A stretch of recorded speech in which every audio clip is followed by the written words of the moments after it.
Allah Subhanahu wa taala peduli sekali kepada hubungan pernikahan, karena memang pernikahan itu adalah salah satu syariat yang sangat mulia di sisi Allah Subhanahu wa taala, sehingga Allah di dalam Al-Qur'an banyak memberikan nasihat dan juga petunjuk tentang bagaimana cara membangun hubungan keluarga, hubungan pernikahan yang insya Allah berkah dan bahagia. Salah satunya ada di dalam surat An-Nisa ini ayat 34 dan 35.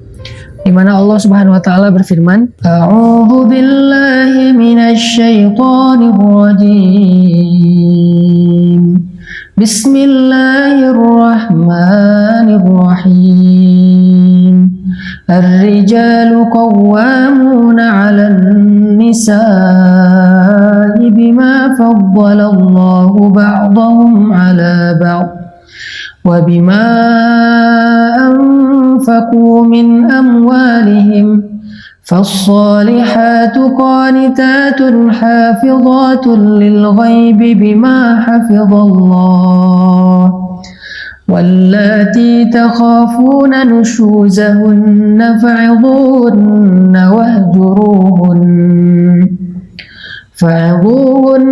واهجروهن في المضاجع واضربوهن فإن أطعنكم فلا تبغوا عليهن سبيلا إن الله كان عليا كبيرا وإن خفتم شقاق بينهما فابعثوا حكما من أهله وحكما من أهلها إن يريدا إصلاحا يوفق الله بينهما إن الله كان عليما خبيرا. Laki-laki atau suami adalah pelindung bagi perempuan atau istri, karena Allah telah memberikan kelebihan sebagian mereka, yaitu laki-laki, atas sebagian yang lain, yaitu perempuan. Dan karena laki-laki berkewajiban memberikan nafkah dari hartanya, maka perempuan-perempuan yang solihah itu adalah perempuan-perempuan yang taat kepada Allah, perempuan-perempuan yang mampu menjaga dirinya ketika suaminya tidak bersamanya, karena Allah telah menjaga mereka dengan syariatnya. Sedangkan perempuan-perempuan yang kamu khawatirkan akan berbuat kesalahan atau nusyuz, hendaklah kalian memberi mereka nasihat yang baik. Jika tidak berhasil, maka pisahkanlah tempat tidur mereka. Jika tidak berhasil, maka pukullah mereka dengan pukulan yang tidak menyakiti atau melukai. Tetapi jika mereka mentaati kalian, janganlah kalian sekali-kali mencari-cari jalan untuk menyakiti mereka. Sungguh Allah Maha Tinggi lagi Maha Besar. Dan jika kalian khawatir terjadi perselisihan di antara keduanya, maka utuslah seorang yang bisa mendamaikan di antara keduanya dari keluarga laki-laki dan juga dari keluarga perempuan. Jika keduanya bermaksud mengadakan perbaikan, niscaya Allah akan memberikan taufik kepada suami istri itu. Sungguh Allah Maha Teliti dan Maha Mengetahui. Shadaqallahul Azim. Teman-teman sekalian, inilah salah satu di antara sekian banyak ayat-ayat Al-Quran yang isinya berupa petunjuk dan juga nasihat bagi pasangan suami istri dan bagi keluarga yang beriman. Kenapa nasihat-nasihat tentang keluarga dan pernikahan ini banyak di dalam Al-Quran?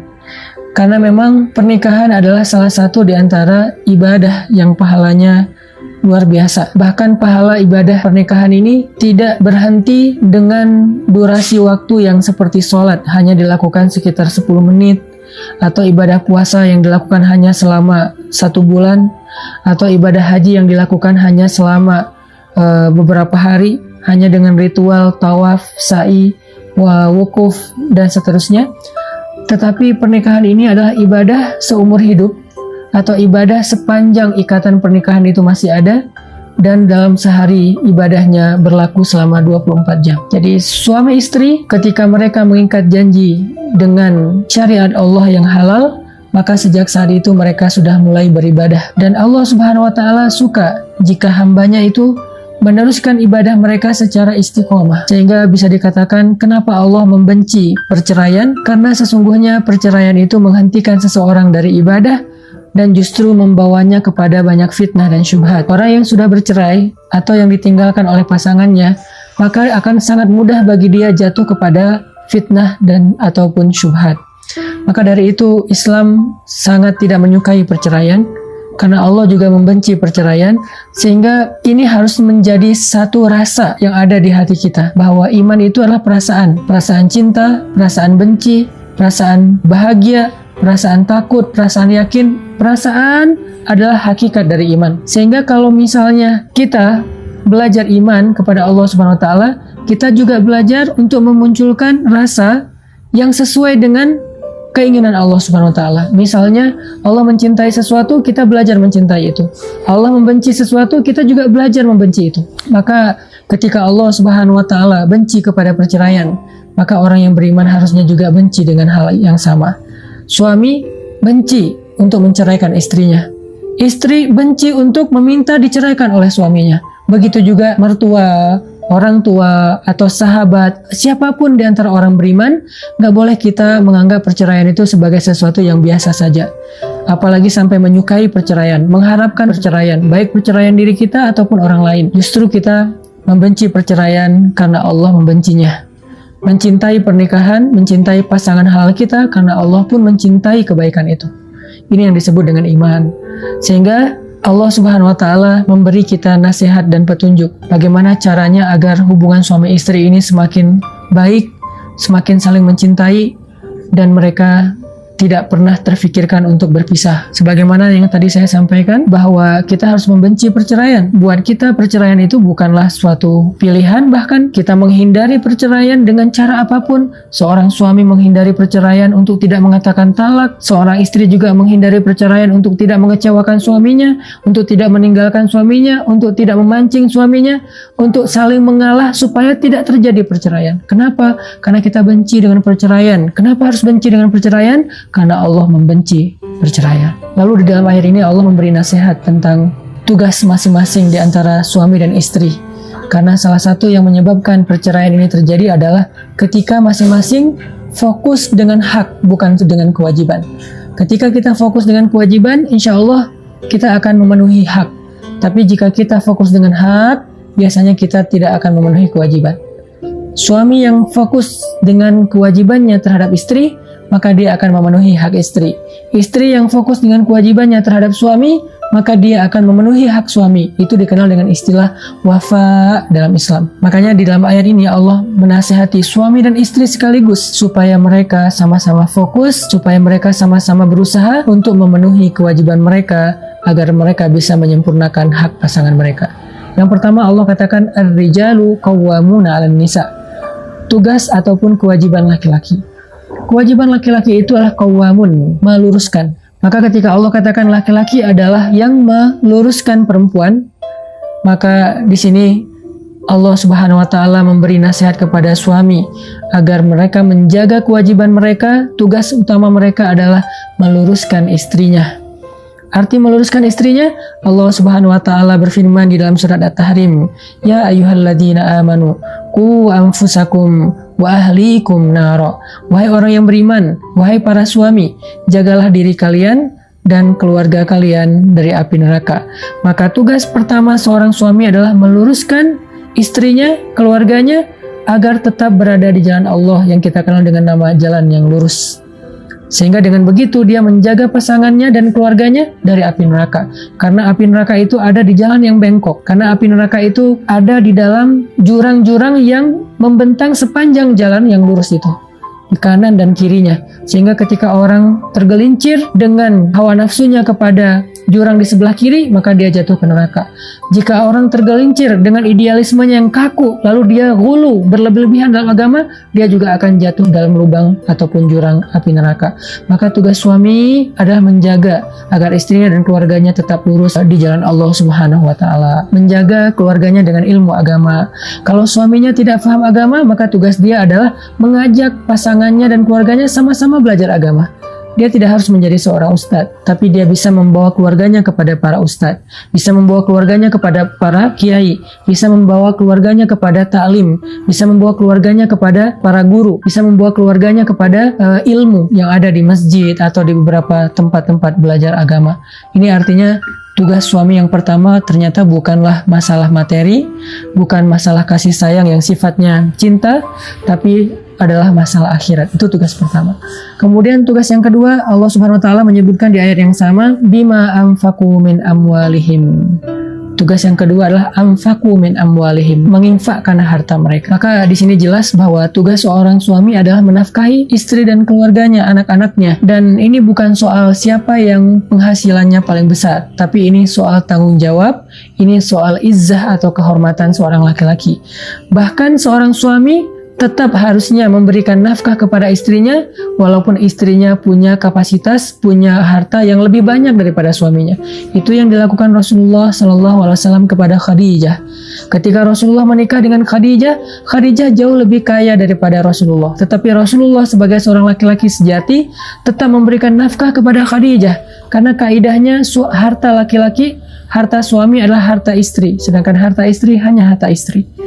Jadi disitulah seorang istri belajar bergantung kepada suami, dan dengan kebergantungan itulah seorang suami punya harga diri dan dia bisa menjalankan tugas nomor satunya, yaitu meluruskan perempuan. Lalu apa kriteria seorang istri yang solehah? Apa kriteria istri yang diridhoi oleh Allah? Istri yang memenuhi hak suami, istri yang fokus dengan kewajibannya, istri yang insya Allah jadikan hidupnya beribadah 24 jam sehari sepanjang hidupnya. Jadi Allah Subhanahu wa taala seolah-olah mengatakan begini, wahai perempuan-perempuan, wahai istri-istri, jadilah kalian istri yang solehah. Bagaimana cara menjadi istri yang solehah? Ada dua nasihatnya, qanitat, hafizat. Apa arti qanitat dan hafizat? Qanitat adalah sikap istri ketika dia bersama dengan suaminya. Hafizat adalah sikap istri, perilaku istri, akhlak istri ketika dia tidak bersama dengan suaminya. Inilah ciri perempuan solehah. Qanitat hafizat. Apa qanitat?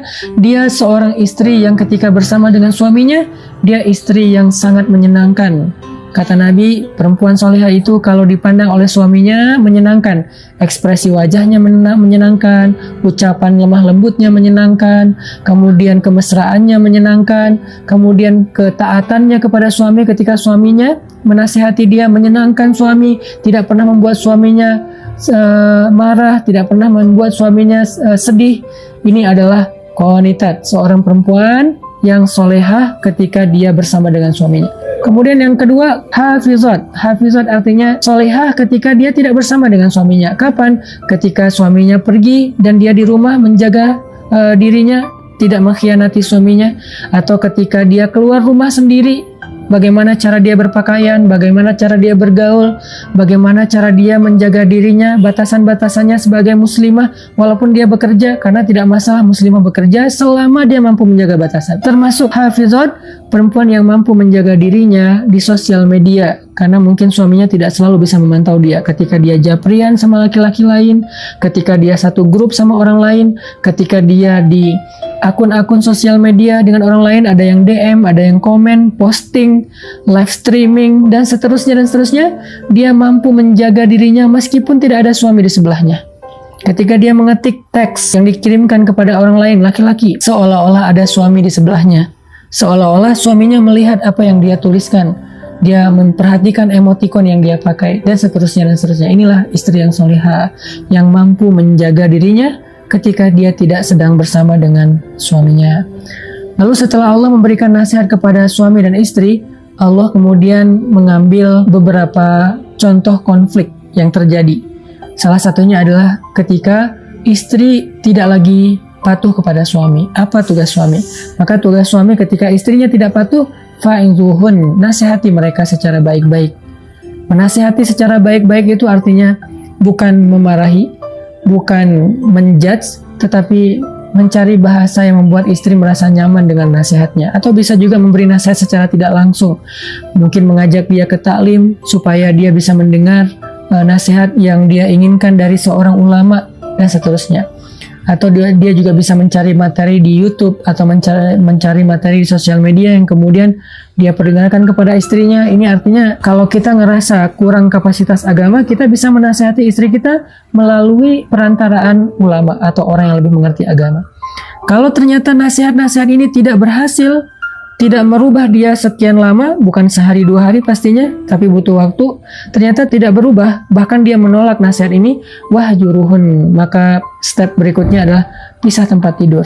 Bagaimana teknisnya pisah tempat tidur?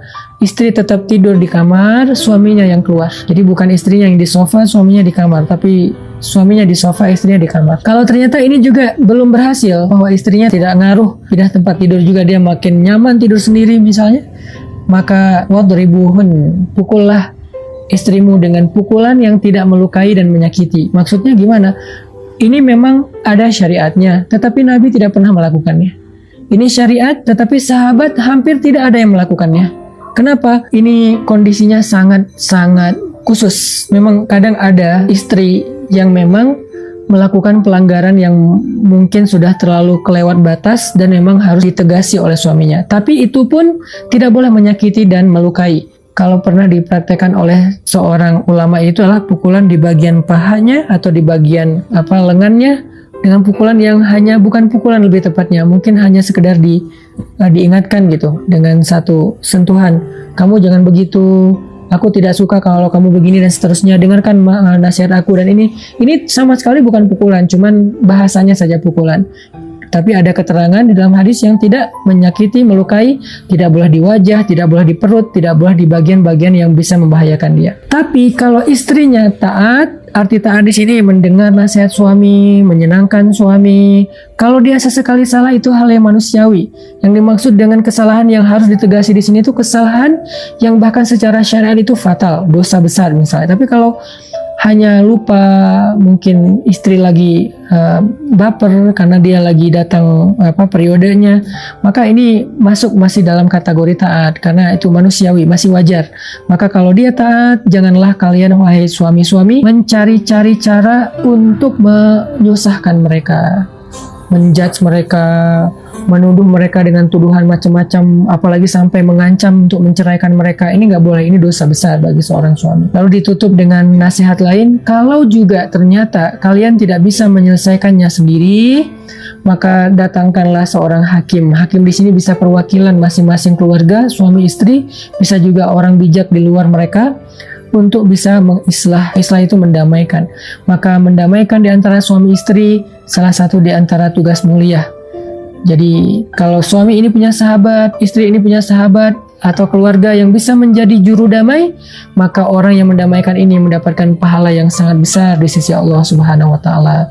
Inilah di antara nasihat-nasihat Al-Qur'an tentang bagaimana menjadi pasangan yang diridhoi Allah, bagaimana menjadi suami yang beribadah 24 jam sehari, istri yang beribadah 24 jam sehari, yang dijanjikan surga oleh Allah, bagaimana menjaga hubungan pernikahan sampai akhir hayat, tentang betapa Allah tuh benci dengan perceraian, sehingga kita juga belajar membenci perceraian. Gak boleh mengharapkan perceraian, baik perceraian kita atau orang lain. Gak boleh, tapi kita harus benci dengan perceraian. Itu ibadah, membenci ibadah, tapi membenci yang Allah benci. Mencintai ibadah, mencintai apa yang Allah cintai, dan seterusnya. Dan juga nasihat tentang bagaimana menjaga hubungan rumah tangga ketika dia terancam dengan perceraian ataupun konflik, termasuk bahkan melibatkan orang di luar circle rumah tangga kita yang bisa menjadi penengah untuk mengislah demi menjaga hubungan pernikahan. Mudah-mudahan ini jadi motivasi booster buat pasangan-pasangan muda yang mungkin awal-awal menikah itu masih emosional, masih tahapan beradaptasi, dan itu hal yang wajar, semua orang mengalami. Jangankan kita, orang yang lebih soleh dari kita pun, Nabi dan para sahabat juga pernah mengalami dinamika keluarga yang kadang-kadang pasang dan surut. Itu hal yang sangat biasa. Jangan langsung kita berputus asa dan menyimpulkan bahwa sepertinya kita tidak cocok, sepertinya saya salah pilih, atau saya menyesal atau apapun. Enggak, ini nih kita akan mengalami hal yang sama dengan siapapun. Kalau kita berpikir ini salah pilih, nanti kita mencari yang lain, apakah kita akan terhindar dari masalah ini? Bahkan mungkin lebih parah. Makanya, ya Allah udah titipkan dalam hidup kita, itu adalah amanah, maka jadikanlah diri kita sebagai orang yang bisa menunaikan amanah dan ikhlas beribadah lewat pernikahan. Barakallahu fiik. Assalamualaikum warahmatullahi wabarakatuh.